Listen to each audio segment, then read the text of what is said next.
Question there, guys. So the question somebody sent in was, do you think it will take a lot of work to change the older generation's minds and let this happen? Does anybody want to try and answer that or give their point on that? To be honest with you, I don't think so. I think that the younger people have done themselves a huge credit of the last, particularly last generation, between the last 5 to 10 years, on their stance on different issues. Well, many of issues might have divided the country, particularly around the elder, between the ages of maybe 50 plus. It hasn't really. The younger people have really took it on board. You took abortion rights, you took the LGBT stuff, the water charges, now the cost of living. I find very recently that young people are out on the streets marching around the cost of living, around the war in Ukraine. To say that they're not politically engaged, you can't say that about younger generation now, whereas years ago you probably could have, and they're so involved. And there is leaders out there across the world that has set this trend. It's not just done to, one day we became woke, as the young people would say, but we do need to give our young people more credit, and we also need to give our whole society credit, because we have moved, as Paul said, over the last 30 or 40 years in a direction that we need to be, but we're not there yet. And we just need to make sure and put that reassurance there that if you want to go back to the point of social responsibility, if you want our young adults to have social responsibility and look after themselves and our environment and this country we call Ireland, then you have to give them the opportunity to do so. If you're not going to do that, then you can't really say that or pick holes in what the actions of the young people are, because they're not held accountable. As again, they're paying tax.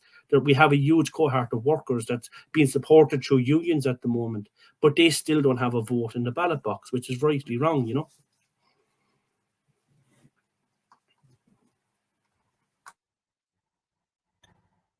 I think maybe there is a little bit of a fear of change as well from people, and I think having conversations like this does help, and actually engaging with people's questions at face value. If they're concerned about what extending the vote to 16 and 17-year-olds might be, listen to those concerns, and I suppose telling them what the evidence is, and bringing younger voices into the conversation so that people really hear what it would mean to them and what they could bring to our democracy. Because I think that's a really important thing for you to hear. And I think, younger people aren't so well represented in the media. We there's a lot of issues that do affect people who are maybe 16 and 17, but they're not given voice in those discussions. And I think if the vote was extended, that would change very quickly. I also think, people maybe see that some established political parties are a barrier to change. I don't always think that that's the right approach. And we have to bring everyone around to the argument and convince them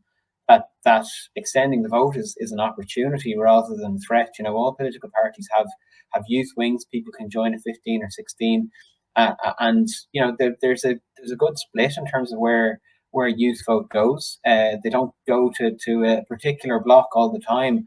So there are opportunities for political parties as well. And I think we need to kind of look at all parties as potential allies on the issue, rather than necessarily seeing someone as a threat, and being able to have those conversations and talk people around. Because I think that's the important thing, having those conversations and bringing young voices into those conversations.